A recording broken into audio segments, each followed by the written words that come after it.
Hi, Lulu Bees. It's Karen with Lulu's Travel CNA Resources, where we give you up to date information on what's going on in the CNA world. Today, I want to report that I am going to get tested because I have been exposed to a positive case in my unit. And I know the last time that I talked to everybody or gave information, I was so excited. I was going to McCormick Place, and we were actually sworn secrecy where we could not tell you where we were going, and we couldn't give any information out. And we were basically sworn secrecy. So now everything's public. McCormick Place is closed down. They only have 29 reported cases, and they have deployed the rest of us to different areas. Most of them are mental illness hospitals, and we have been working there. They're opened up a place that I'm at that I cannot disclose because of the HIPAA law. They had a certain unit that is just for the novel COVID 19, and it sits and awaits for us. So in the meantime, we were dispersed amongst the facility in different units, all for mental illness. People are there for different reasons. They're there if they've been a harm to themselves, a harm to others, or if they can't take care of themselves. Some people are there because they were suicidal. Others were there because they've had mental breakdowns, suicidal, homicidal. There are a couple of people there that had committed domestic violence, murder, and there are some people that are bona fide schizophrenic. They have seen demons, that they think they're a demon. There's just a whole potpourri of different types of mental illness, and it's pretty serious there. A lot of them are violent. The security guards will have to come and hold them down to give shots. Like, this is no cakewalk. And a lot of people chose not to take the assignment, and those of us had decided to stay have really experienced something that unless you've been in mental illness, can't even imagine. So with that being said, I'm going to get tested because one of the patients who happened to be released from prison, he was there for the sentence was 13 years. After 10 years, just recently the governor had allowed certain people to be released from prison due to the coronavirus, and he was one of them.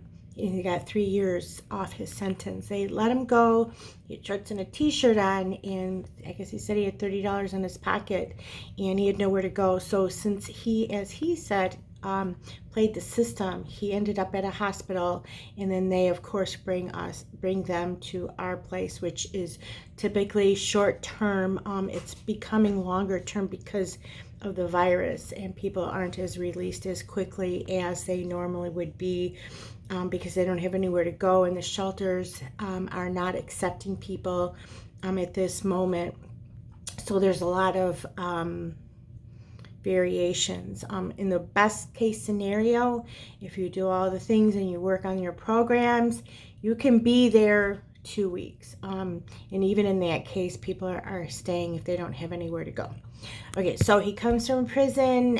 He wasn't tested. He wasn't tested when he got to our facility. He gets put in my unit, and in best case scenario for him, he was released within a month. And as he's getting discharged, the shelter now, after being in several places, are requiring him to be tested, and he was tested positive. And he's one of the patients that I actually liked and had interaction with, and was actually, a pleasure to be around. He was very violent, and he went to prison for a very, very violent crime. And anyway, so he was tested positive, and then he was brought to the pavilion that they test positive the coronavirus pavilion for isolation. It started out with one, now there's 4 within the past couple of days. So he was exposing a lot of people for at least 2 or 3 weeks that he was in our unit or our pavilion. So my co-worker, who I sit with and work with closely, she was tested positive also, and she's under isolation. She's under self-quarantine. She went back home, and so if you're exposed to someone who's tested positive, and we were sharing the book, we were doing pens or whatever, and we sat within 6 feet from each other, even though we had the masks on. I still feel that I'm potentially need to be tested.